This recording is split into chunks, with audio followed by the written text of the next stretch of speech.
aí, como é que você tá? Podcast Caos Corporativo na área. Estamos com a temporada 2026 hackeado no ar, neste mês de novembro. Aqui é Amanda Costa. Alberto Reutemann, que delícia falar sobre tendências. E aqui com vocês, Fê Bragato. E claro, gente, nesta temporada continua aqui com a gente Pedro Veríssimo. Ei, Pedro!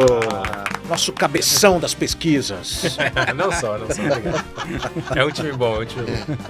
E a gente chega ao terceiro episódio dessa nossa temporada. Hoje o tema é Meu Colega é um Robô e ele trabalha melhor do que eu. Muito bem, vamos falar das tendências 3 e 4 do Hackbook definitivo de tendências para o RH, criado pela Escola do Caos, que são Eficiência Radical e Superworkers. Estamos começando! Bora! Vem! O podcast Caos Corporativo segue destrinchando o Hackbook definitivo de tendências para o RH em 2026. Esse estudo da Escola do Caos reúne análises, de diferentes relatórios globais, práticas reais de transformação. E no episódio de hoje, Meu Colega é um Robô e ele trabalha melhor do que eu. É um título assustador, eu sei, calma. A gente vai falar sobre duas tendências que estão moldando o RH e o trabalho. A eficiência radical e o surgimento dos superworkers. Tô super curiosa e com super medo desse.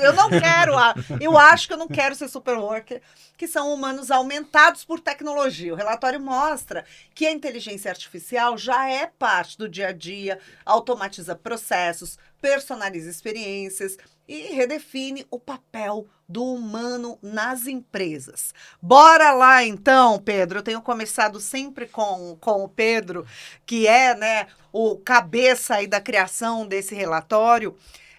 Então é por isso que eu estou sempre direcionando para você, viu?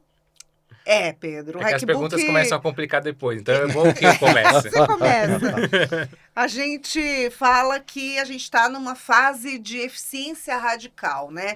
Esse conteúdo vem muito forte aí no nosso Hackbook, no nosso relatório.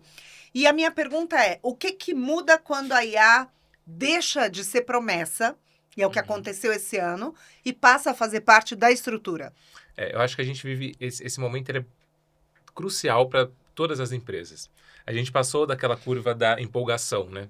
Onde surge uma nova tecnologia, onde todo mundo se empolga, onde todo mundo quer testar, todo mundo quer usar. A gente ouviu e leu durante os últimos 2 anos de que a inteligência artificial traria resultado, traria mais eficiência, aumentaria o nosso poder de entrega, mas isso não necessariamente se concretizou. O Alberto te falou isso no nosso primeiro episódio, né? De que as empresas começaram esse ano, algumas delas sem incorporar a inteligência artificial nos processos de dia a dia. 2026, a grande maioria delas já começa com inteligência artificial. Porque o que se espera agora tudo bem, todo mundo me convenceu de que a inteligência artificial é legal, de que ela vai trazer resultado, de que ela vai trazer eficiência. Eu ainda não consegui enxergar isso de maneira tão clara. Agora eu quero que vocês me provem de que todo esse nosso investimento de tempo, de pessoas sendo treinadas, de investimento financeiro mesmo em inteligências artificiais, comece a trazer resultado. Então, a virada de chave é exatamente essa. Como que a gente começa a tirar proveito da inteligência artificial de fato para trazer mais resultado, para trazer mais eficiência, para trazer ganho de tempo, enfim, e toda a potência que ela pode gerar, né? Essa é a grande diferença. A gente passou da fase da empolgação e entra na fase da entrega. Muito bem. Esse é o famoso pulo do gato, né? E de 2026 não passa de jeito nenhum, né? Alberto, o relatório aponta que, inclusive, até o final do próximo ano, 20% das empresas vão necessariamente achatar hierarquias com o uso de inteligência artificial. O que acontece com o papel da liderança num cenário como esse? Tomar decisões difíceis.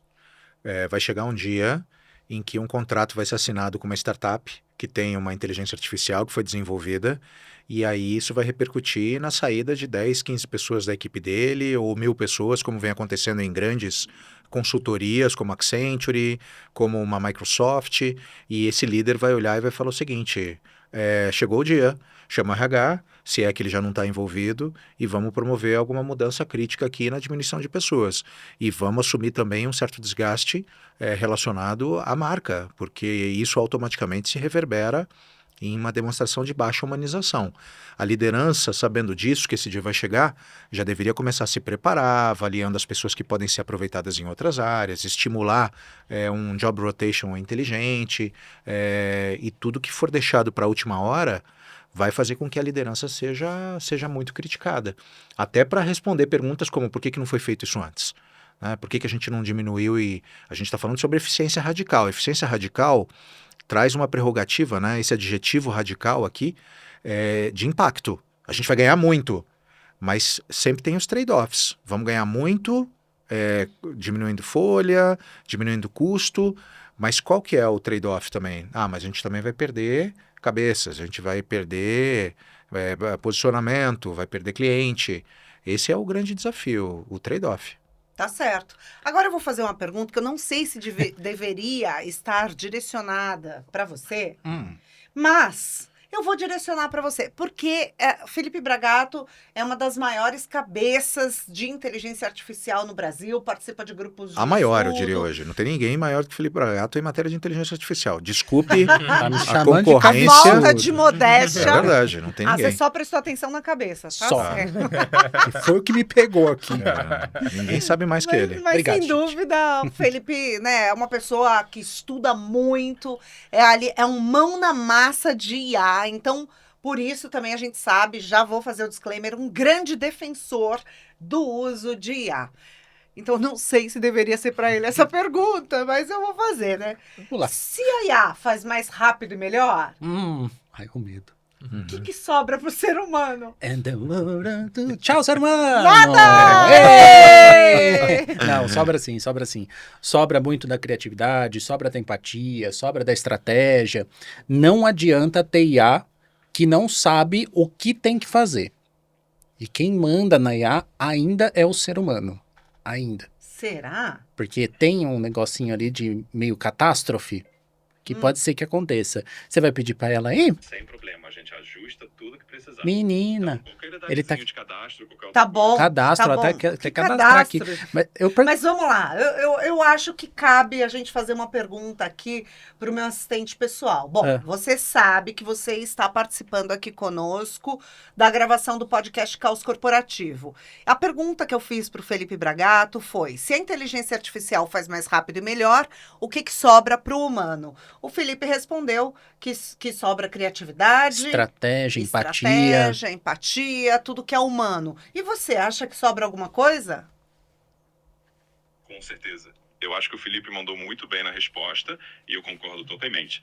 O que sobra para o Lano são essas curtas que são bem nossas. A criatividade, a empatia, a capacidade de tomar decisões éticas, ou até o bom humor, aquela intuição que não dá para replicar. Então, no fim das contas, o que sobra pra gente é justamente aquilo que nos faz humanos. Sobra pra gente. Pra Veja gente. que ele se fala como... Pra gente? Mas você não, né? É verdade. Eu fico meio de fora dessa parte do ser humano. Eu sou só um assistente virtual. Então eu não tenho aquela criatividade ou empatia humana de verdade. Mas tô aqui pra dar uma... Sim, você tá aqui para dar um apoio, desculpa te cortar, mas o Felipe falou que inteligência artificial não funciona sem bons prompts, sem boas orientações, sem bons direcionamentos. Então, realmente, vocês precisam muito de nós humanos, né? Com certeza, você tá certíssima. Eu dependo totalmente de vocês para guiar o show. Sem bons prompts e um direcionamento Lano, eu fico meio perdido. Então é realmente uma parceria. Vocês trazem a humanidade e eu trago apoio técnico. E assim a gente faz acontecer. Ufa. Obrigada. Mas Isso aí é posso trazer uma informação Isso é um relativamente hard nova? prompt, viu, gente? Se você precisar de mais um toque de caos por aqui. Já deu, obrigada. Isso. Posso trazer uma informação relativamente nova? A gente está falando muito que o ser humano ele é empático e resiliente. Nem sempre. Mas o... Deveria. Ou quase nunca. Quase nunca. É o que a gente espera. A máquina nunca vai ser tão empática. O Google fez uma pesquisa super interessante num grande call center, onde ele colocou e programou a inteligência artificial para atender uma série de reclamações. Pessoas que ligavam naquela segundo, terceiro nível do atendimento, que estavam muito nervosas, e aí uma inteligência artificial conversava com essa pessoa extremamente nervosa e chateada com o produto. E comparou o resultado qualitativo de atendimento humano. As pessoas foram atendidas por IA, sem saber que estavam sendo atendidas por IA, e outras estavam sendo atendidas por atendentes humanos. A maior característica elogiada pelas pessoas que foram atendidas pela inteligência artificial foi a empatia. Mas isso foi um bom treinamento da IA. Isso foi Foi. feito por um ser humano que deu um prompt muito bom para ela ser empática. Perfeito. Ela não é empática. Ela não é empática. A gente que programa Ela que não ela é seja nada, empática. né, gente? Ela não é nada, a gente Não. programa. Ela não é nada. Sem dúvida. Ainda, tá? Ela é bits e bytes. Ainda, porque já tem algumas IAs sendo criadas com cérebro humano.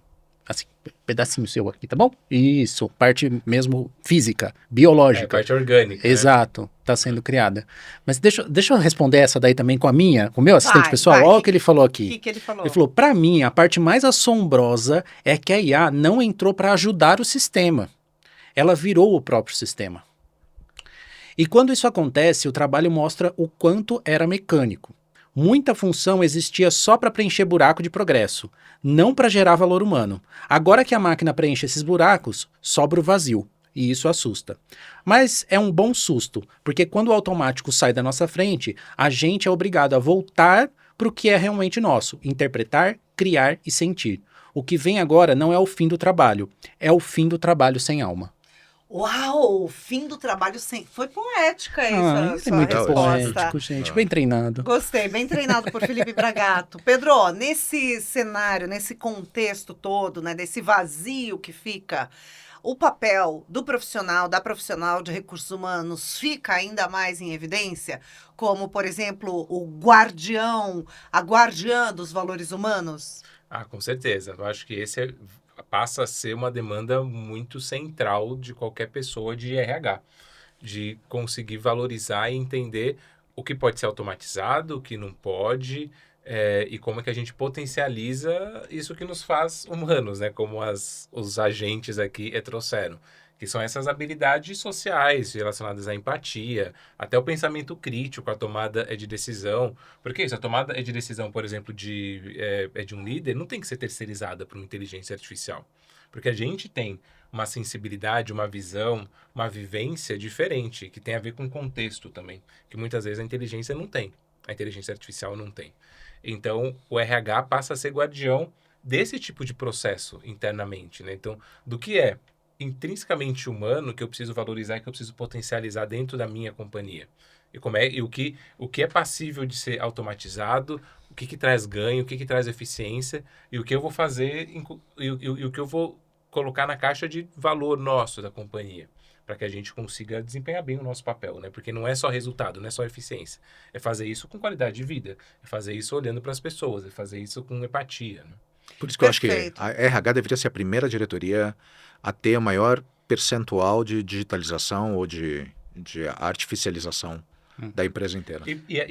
Inclusive, essa é uma pauta que vem crescendo muito. A gente, inclusive, coloca no relatório como um capítulo específico, porque isso está figurando em vários relatórios do mundo inteiro. O quanto que o RH está gerando eficiência dentro da própria área, não na empresa, mas na própria área, com a inteligência artificial. Hoje existem ferramentas de recrutamento e seleção, por exemplo, com inteligência artificial, com muita sofisticação, que consegue, inclusive, que você é entrevistado por um robô, com todas as características, é como se fosse alguém te entrevistando, uma linguagem hipernatural, a gente fez alguns testes, é impressionante. Inclusive, se você usa inteligência artificial para te ajudar a responder... Ela te identifica. Ela diz, olha, muito provavelmente esse candidato usou inteligência artificial por conta disso. Então, é impressionante, assim, o grau de automação que a gente consegue ter, de fato. Agora, tem um cuidado aí para tomar, que eu concordo, eu acho que o RH precisa estar ali, precisa ser o pioneiro em colocar a automatização, em colocar a inteligência artificial, em colocar isso como par dele ali. Mas precisa tomar muito cuidado para o RH não virar gestor de algoritmo. Total. Né, e perder o senso crítico. Porque senão ele vai começar a tomar decisões baseadas nos dados que a inteligência artificial, que o assistente artificial dele trouxe ali, e pronto, se tá no dado, mas o dado falou, ele tá tomando a decisão aqui, mas a gente precisa tomar cuidado para não perder esse senso crítico, A né? tomada Então, de decisão é humana. exatamente. E precisa entender também que alguém precisa treinar bem todo esse arcabouço de inteligência artificial que vai ser usado como ferramental, por exemplo, nos processos de recrutamento e seleção. Porque pode carregar os nossos vieses, Exatamente. Então, quem é que está treinando? Com que vieses? De que maneira? Com que tipo de cultura organizacional, né? Ali subliminarmente alimentando esses prompts, né? Então, precisa pensar em tudo isso. Nem tudo é só sobre praticidade e rapidez. Precisa tomar até cuidado. porque dado pode justificar qualquer decisão, né? Sim. Inclusive decisões erradas, né? Com Exato. certeza. Se você for pegar o dado friamente, você consegue justificar tanta coisa que não faz qualquer sentido, né? Então, esse olhar humano para tomada de decisão e treinamento da SA é fundamental, de Sim. fato. É para acelerar processo maquínico mesmo. Acho que esse é o ponto. A discussão que se tem é o ser humano ainda faz muita coisa que uma máquina faria. Uhum. O que está errado não é usar a inteligência artificial. O que está errado Sim. é o ser humano que ainda ficar fazendo coisa que dava para ser automatizado. Sim, atividades Uma máquina repetitivas, né? faria. Agora, Pê, queria aproveitar que você está com a palavra para te questionar a respeito dessa tendência superworkers. Eu tenho um pouco de medo dessa palavra. Já me vem burnout, já me vem, assim, aquelas pessoas trabalhando esgotadas. É isso mesmo. Eu tenho medo! Esse negócio de superworker, o que é isso? Tem que trabalhar mais? Eu vou dar um exemplo prático dessa mesa de um superworker. O Felipe é o exemplo mais emblemático para mim de um superworker. Ele me assim. acelera muito. E é alguém... Tô burnoutado aqui por causa dele. É alguém que, quando qualquer demanda, qualquer coisa que chega para ele, ele não desconsidera. E você pode falar, tá, eu tô falando seu nome, mas é porque Vai lá, acho vai que é lá. um bom Tô exemplo. aqui ouvindo. Ele sempre considera inteligência artificial. É verdade. E é um processo que para muita gente não é natural ainda. De entender a inteligência artificial como... Vou dar um exemplo prático, né? Como a internet hoje. A gente não consegue conceber o trabalho sem internet. Está naturalizado. Para quem pegou essa virada o mundo sem internet para o mundo com internet, teve essa mesma incômodo que talvez parte da gente tenha hoje. Agora, a inteligência artificial entra no nosso contexto como a internet entrou alguns anos atrás. E acho que o Fê encara dessa forma a inteligência artificial como algo presente e perene em tudo que a gente faz. O superworker é exatamente isso. É eu encarar a inteligência artificial como não só uma ferramenta, mas como não sei se é uma plataforma, um sistema, agente. Eu gosto de falar, pegando a palavra de mim mesmo, que eu não gosto de tratar a inteligência artificial como ferramenta. Uhum. Que eu acho que quando você trata ela como ferramenta, você está muito na superficialidade. Você está só automatizando, você está só ganhando praticidade, só ganhando velocidade. Você pode muito mais com ela. Então eu gosto de dizer que a IA, para mim, ela é lente. Então eu não consigo enxergar mais nada se eu não colocar a IA como lente. Então ela trabalha junto comigo mesmo. Legal. Deixa eu trazer um pontinho aqui do Hackbook em Claro! relação a isso. Que olha só, os superworkers, já que a gente está falando deles, aqui a gente tem que, num resumo dos tópicos aqui, que exigem novas competências. A gente não para de falar de competências, né? E olha só as competências: leitura crítica, prompt design, pensamento analítico e adaptabilidade. E eu acho que é isso. Quando a gente usa inteligência artificial, não dá para ficar na superficialidade e falar assim, ela escreveu, tá certo, eu não vou nem ler. Ou eu não sei como pedir, né? Eu não sei como é que eu vou escrever algo ali, dar o contexto também. A gente falou de contexto já em outros episódios aqui dessa temporada. A IA também precisa de contexto. Totalmente. Se ela vai ajudar o RH, ela vai ajudar dentro das empresas, ela precisa da mesma coisa que um ser humano teria. Ela vai ter mais fontes de recurso, mas ela precisa do mesmo repertório que a gente vai dar para o ser humano. Sim.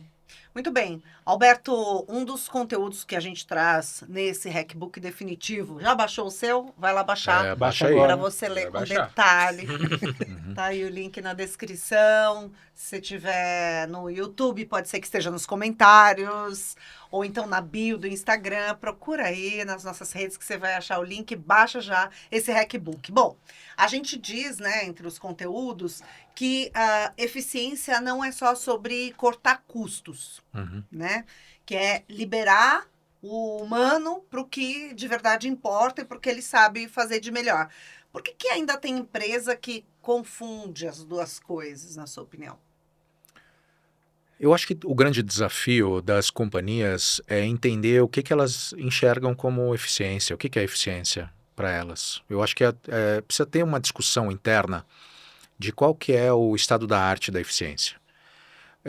Recentemente eu estava vendo um exemplo de um funcionário americano, um programador, que descobriram que ele estava sendo contratado por 8 empresas. Ele fazia entrevistas, não sei se vocês viram isso, ele fazia entrevistas, ele tinha inclusive um prompt, um assistente que respondia para ele automaticamente as melhores perguntas dos testes de programação, e ele era contratado. E ele estava trabalhando com 8 companhias, as pessoas mandavam para ele lá no chat, no Teams da vida, e ele respondia e dormia, e aí descobriram ele porque aconteceu algum erro lá, ele confundiu alguma coisa.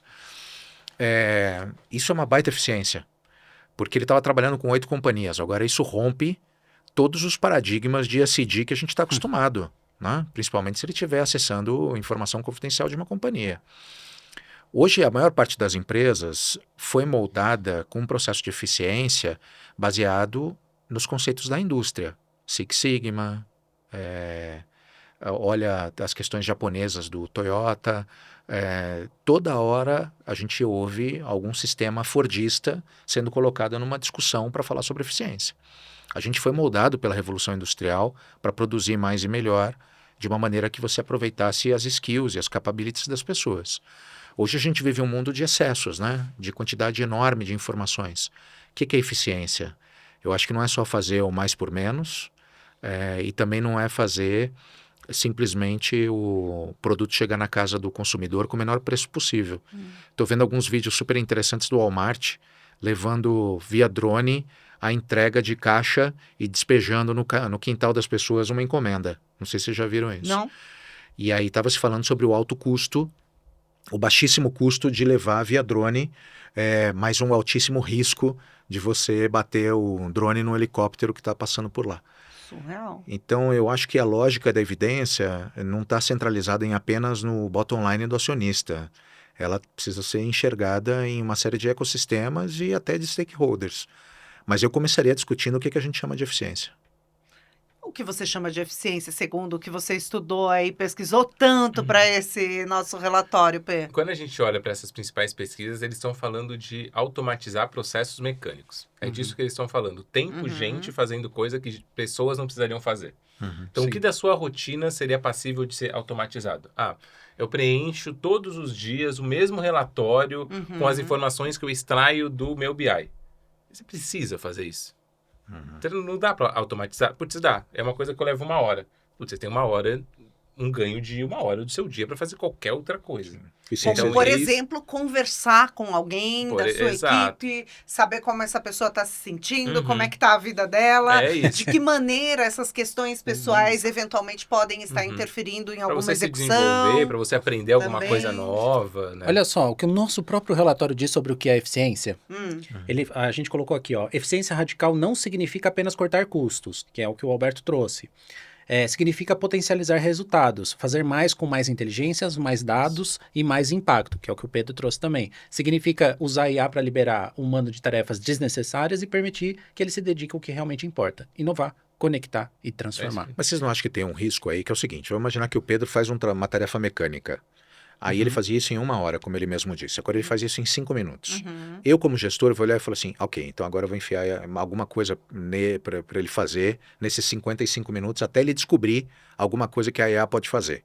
E aí, ao invés de fazer uma atividade em 1 hora, ele está fazendo 15 atividades em 1 hora, não liberando tempo para aprender, para se desenvolver, para fazer networking, para ajudar as pessoas.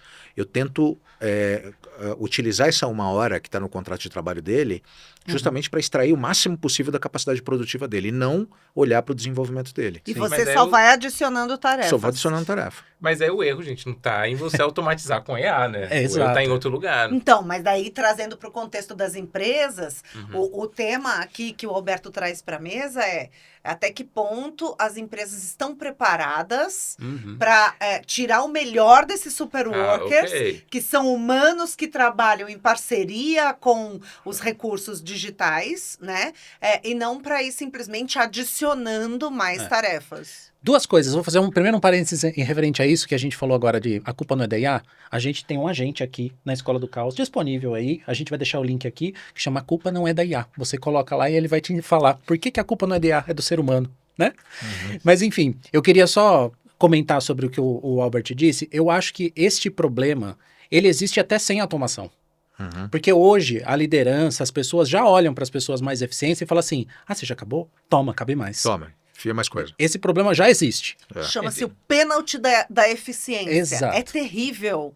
É terrível. Já ouvi gente falando assim, caralho, mas então Porque eu sou eficiente e o meu prêmio é receber mais uma tarefa para fazer.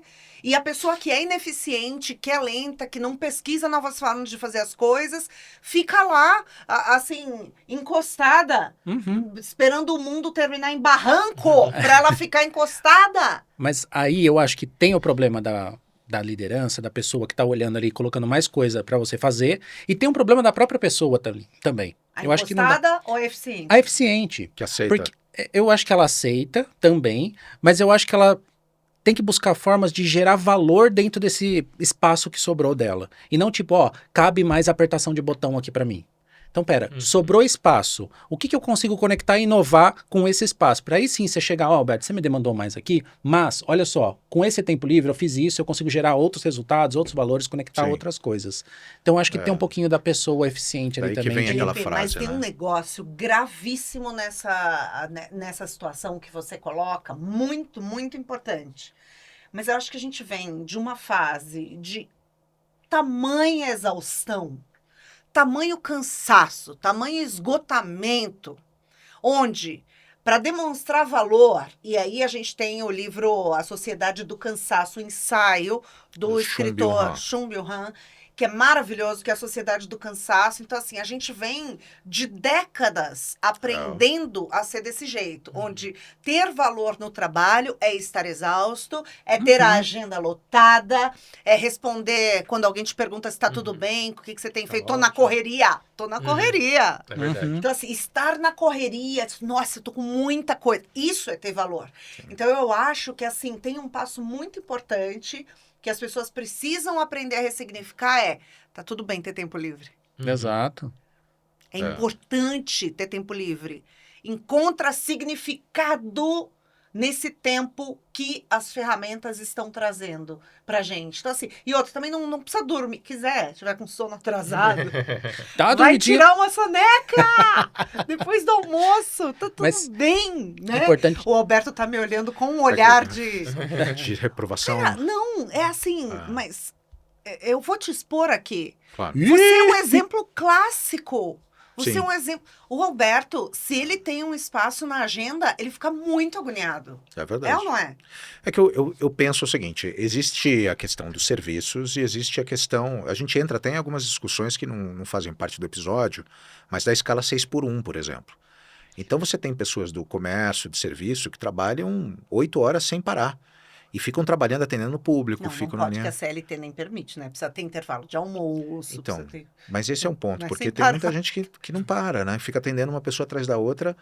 Eu acho que deveria ser, a liderança também entra para ter essa flexibilidade, né? De fazer vista grossa muitas vezes para situações onde o cafezinho no corredor está demorando um pouco mais, que as pessoas estão tomando um ar lá fora, sem fazer aquela cobrança desmedida, né? Porque hoje boa parte dos líderes, eles entendem que o tempo que você está aqui é para você trabalhar, não é nem para você fazer amigos, aquela famosa frase. Sim, mas essa coisa ele fugiu pela tangente. Mas essa angústia Aham. de eu tenho um tempo livre, isso dói. Dói. Isso causa uma angústia enorme, né? Causa. Conta aí. Eu acho que isso acaba não acontecendo de uma hora para outra, né? São anos e anos onde você vai programando o cérebro de que você tem que ficar produtivo o tempo todo. Eu passo ainda, depois do meu problema de saúde, eu passei a ressignificar bastante essa questão, mas eu ficava muito agoniado quando eu tinha, de repente, uma hora livre. Eu caçava coisa para fazer, me sentia improdutivo, achava que eu estava enganando alguém, e me enganando. É terrível. Isso é uma angústia dos dois lados, né? De quem trabalha ali, né? De quem tá... do líder ou do assistente, qualquer pessoa, mas também do empregador. De ver as pessoas com tempo livre, não entender tempo livre, tempo de descanso, como um tempo de criatividade, ou de um tempo que você vai... É um tempo produtivo também. É um tempo produtivo. Então, ressignificar isso é super importante também. Desde que seja intencional. Sim. Porque também, cara, você tem uma hora livre, você tá ganhando para aquelas horas. Aí você vai puxar um beck, você vai ficar vendo filminho de gatinho no TikTok, pô, daí não também, né? Aprendizagem Sim. informal. Tanto é que tem muita empresa que proíbe acesso a determinados sites. Você não entra no YouTube, por exemplo, para ver um filminho. para assistir alguma coisa. Você está lá e você tem que trabalhar o tempo todo e você está sendo monitorado. Então, eu acho que boa parte das companhias acabam também entrando numa vibe de que eu, como líder, preciso ditar como é que você vai descansar a cabeça. Uhum. Então, se você não vai olhar um futebol, o Campeonato Brasileiro, para ver a resenha, você não vai olhar teu horóscopo. Se quiser, você vai lá fora, dá uma respirada e volta. Mas não te admito que você abra teu celular e olhe o TikTok. Então, eu acho E o que você acha disso? eu acho que é muito complicado. Assim como no processo de aprendizagem, as empresas nas universidades corporativas, que foi o último capítulo, ditavam como você tinha que aprender, eu acho que ainda você tem muitas empresas que ditam como você tem que descansar. Uhum. E eu acho que não faz o menor sentido. Mas é que também você deixa- está partindo do pressuposto de que as pessoas devam ter maturidade para fazer boas escolhas. Sem dúvida, alguns sites, obviamente, vão ser bloqueados. Talvez sites relacionados a determinados riscos que a própria empresa corre. Sim. Mas ainda assim, eu acho que cada um tem o seu jeito de relaxar. Você abre lá teus Reels, fica navegando e dando risada. E aí teu chefe fala assim, aí, caiu a caneta? Não tem nada para fazer? Eu falei, não, tô descansando meus 5 minutos aqui. Eu falei assim, mas vendo TikTok, não dá, né, cara? Isso aqui é um banco, né? Isso aqui não pode, né? Tem a postura. Mas e daí? E o chefe assiste É para TikTok. liderar. Ah, a liderança assiste TikTok? Todo mundo tem o seu válvula de escape. E como é que uma empresa vai dizer como é que você vai poder relaxar? Cara, Esse é o teve ponto. uma vez que a gente estava num processo de. A gente está sempre negociando com outras empresas e tudo, né? E eram reuniões muito importantes, você estava. Reuniões muito Ai, importantes. meu Deus. E aí, a pessoa da outra empresa, que enfim, estava ali negociando com a gente falando coisas, dando números, fazendo análises profundas. Quando a gente começa a perceber que a pessoa ficava olhando para o celular. Tava o quê? Jogando Candy Crush.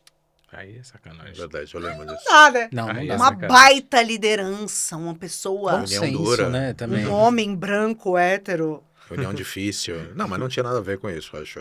Lógico que tinha, seu lugar de segurança total. Pelo amor de Deus.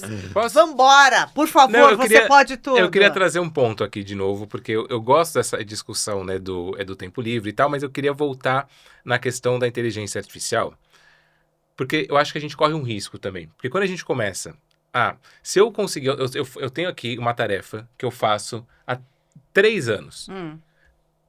2 horinhas do meu dia, uma tarefa mecânica, que eu quase uso para relaxar. Eu puxo dado daqui, puxo dado para ali e tal. Aí a pessoa fala, putz, a inteligência artificial conseguiria me ajudar a fazer essa tarefa de 3 horas em 30 minutos. Tenho 2 opções aqui. Procrastinar. Qual que é a minha escolha? É. Sigo fazendo as minhas 3 horinhas para relaxar esse relatório, ou faço em meia hora e aviso pro meu chefe, tenho 2 horas e meia livre. Eu acho que a demora, e aí o relatório aponta isso com dados, a demora para a gente conseguir implementar ferramentas de inteligência artificial está muito nesse lugar também.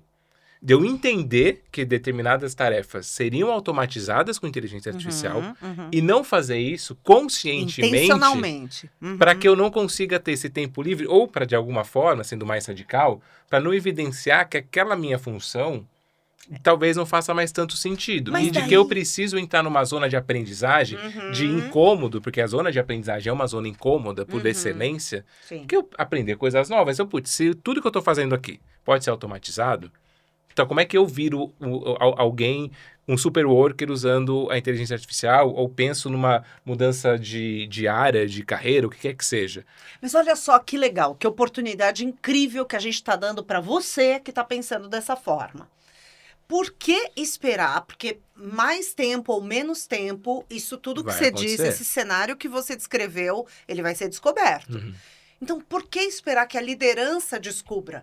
E por que não você mesmo Exato. tomar a iniciativa e buscar um outro lugar para você? E aí, do que a gente está falando? De resistência à mudança. Exato. Então, assim, Exatamente. é lá que a gente, é para lá que a gente volta. Sim. Inclusive, isso é uma coisa que a gente precisa se atentar a ser um super worker ali, que tem uma questão que às vezes a gente acha que esse tempo livre também, eu vou de novo para a tela. E isso a gente traz lá no relatório também, dessa super exposição digital. Né? Então, assim, você vai buscar o teu tempo livre, o teu tempo produtivo, o teu tempo de descanso ainda em tela.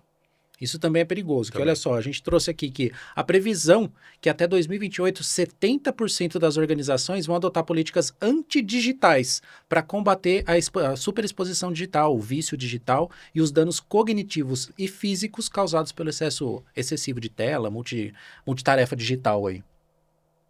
Agora, você acha que existe uma tendência, Fê, você que estuda tanto inteligência artificial, que as próximas gerações estejam menos habilitadas, por exemplo, a criar textos, a escrever, a interpretar textos, essas habilidades básicas dos processos de cognição, né? Quase tudo que a gente aprendeu até aqui, a gente aprendeu lendo, interpretando, conectando. Porque assim, a gente, por exemplo, se a gente cria, nós que enfim, fomos alfabetizados num tempo em que ainda não existia inteligência artificial. Eu e Alberto não existia nem internet, vocês dois já existia internet, mas... Não tinha não, na minha não tinha não. Não tinha, tô diminuindo sua idade. Mas assim, a gente tem... Então, se a gente cria um texto, por exemplo, na inteligência artificial, a gente tem senso crítico para dizer assim, tá ruim esse texto, Sim. né? Então a gente vai, ou a gente conversa com a IA e pede para melhorar, ensina o nosso jeito de escrever, né, para IA, enfim. A gente tem de onde partir. Sim. Agora, a gente sabe que tem crianças de 8, 10 anos fazendo as atividades da escola com a inteligência artificial. Ela não tem um parâmetro anterior. Sim. Então, nesse sentido, o que os estudos vêm dizendo a respeito do futuro, né? Esses jovens que estão estudando através da inteligência artificial, fingindo que estão fazendo um trabalho que é tão importante para sedimentar conhecimento, né? Sim. A gente tem uma questão que você falou, será que elas vão ter capacidade, né, habilidade para? Eu acho que sim, com limitações. Porque agora você tem uma limitação ali que você não tem mais esse contexto como a gente teve, diferente do que eles estão tendo de formação. Mas ainda é cedo para a gente falar quais são os impactos disso. Porque os estudos já dizem isso também. Porque lá em neurociência, a gente diz que a gente tem ganhos e perdas do manual, né, do físico. Então, por exemplo, ler um livro no digital, você tem uma experiência. No físico, você tem outra experiência, mais sensorial e tudo mais. Então, assim, você ativa outras áreas no cérebro. Então, é diferente a experiência. Tem perdas? Tem, com certeza, isso aí para o digital. Mas tem ganhos também. Então, você ativa algumas áreas no cérebro no digital que você não ativaria dentro do manual ali, do físico, do livro. A mesma coisa vem acontecendo com esse estudo de tipo, quem está pensando com um contexto humano, escreve, depois joga no digital e depois refina e tudo mais, tem ativação de uma parte cerebral. Agora, quem só está ali, está ativando o quê? A gente tem pesquisa, inclusive, recente, que foi super polêmica, né? Falando de, tipo, quem usa o ChatGPT e outras inteligências artificiais generativas para escrever, tem só uma porcentagem do cérebro sendo ativado em relação a quem está escrevendo um texto manualmente ali, né? Pensando e escrevendo. Mas isso tem a ver com a superficialidade também, né? As pessoas já estão criticando esse estudo também, porque, assim, é uma amostra muito pequena, muito nichada. Então, a gente precisa ampliar um pouco mais os estudos para conseguir realmente trazer algo mais factível em relação a esse comportamento do superworker, do hiperworker, até das hipercrianças que estão vindo, que daqui a pouco vão virar os adultos das corporações. Eu concordo. Já tive sensação de que eu trabalhei mais do que a inteligência artificial escrevendo prompt. Eu escrevi já um prompt tão grande, que basicamente eu escrevo, a inteligência artificial me entregou o que eu menos até do que eu tinha escrito. Ela entregou e eu falei, trabalhei mais que você? Falta responder. Está ótimo, Alberto, pode usar seu texto. Mas é isso. agora eu não sei, vocês vão expor a Amanda aqui, eu não sei se era você que comentou comigo, que às vezes você tem que fazer um prompt tão grande que você fala, mas fácil eu fazer. Eu falei isso, não foi? Porque às vezes tem que ser tão detalhado, que você fala, cara, eu vou fazer isso aqui, eu então. mesma faço.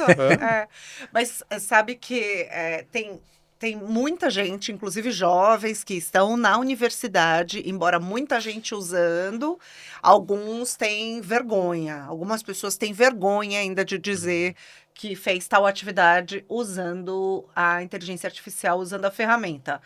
Eu não vou perguntar para você, porque eu já sei a resposta. Vocês dois acham que faz sentido ter vergonha? Quer começar? Fala. Não, vai você. Eu acho que depende. Eu acho que depende de como você usa. Eu vou fazer uma atividade que eu recebo uma pergunta. Eu coloco a pergunta no chat GPT. ele responde, eu copio e colo, eu teria vergonha. Agora, eu recebo a pergunta, eu penso em uma resposta, peço para o chat criticar, me trazer novas informações, concordar ou discordar, e eu formulo algo a partir dessa troca, putz, ótimo, eu não teria vergonha. Eu potencializei, e é essa, mais uma vez, voltando à questão do Superwork, eu potencializei a minha capacidade crítica com o chat GPT, ou qualquer outra ferramenta. Eu estou usando o chat, mas poderia ser qualquer outra. Eu não teria vergonha, pelo contrário. Eu falei, olha, essa resposta que vocês deram tá boa, a minha talvez tenha ficado mais completa, porque eu gerei mais complexidade usando inteligência artificial. Então, depende. Porque aí também, aí dependeria de... Aí, mais uma vez, o problema, a gente está sendo... essa conversa de inteligência artificial, ela caminha meio pro eludismo, né? De você quebrar as máquinas, né? Na Revolução Industrial. Quebra as máquinas que elas são problema. Não, cara, o problema não é esse. Não. O problema é outro. É como Sim. você está usando isso, né?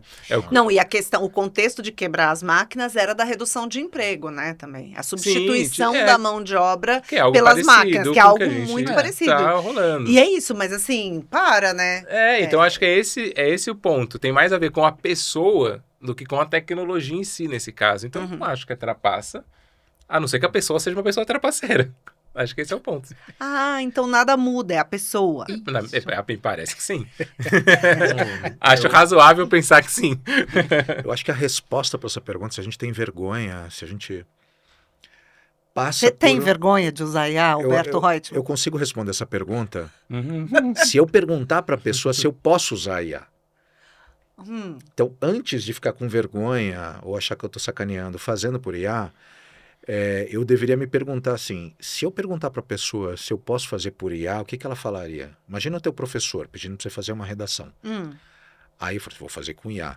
Aí dentro eu fico pensando, se eu tenho condições de perguntar para o meu professor se eu posso fazer por IA, e aí eu mesmo respondo, não, certamente ele vai falar que não.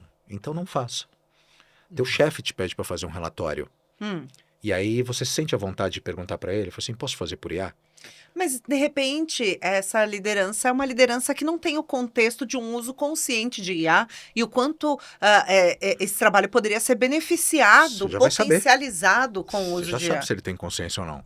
Agora, se meu chefe é um baita de um hacker de IA e ele me pede para fazer um artigo, provavelmente na minha cabeça eu vou pensar. Se eu perguntar para ele, ele vai falar assim, se fosse para fazer por IA, eu faria. Não preciso pedir para você. Eu vou fazer uma provocação, então. Vamos tirar a tecnologia, a inteligência artificial e colocar a internet. Pensando nessa transição inteligência artificial e internet. É razoável hoje vocês pedirem qualquer coisa para qualquer pessoa e a pessoa fala assim, posso na internet para fazer? Hoje não é razoável. Exato. É estranha essa conversa. Dá até raiva se não usar.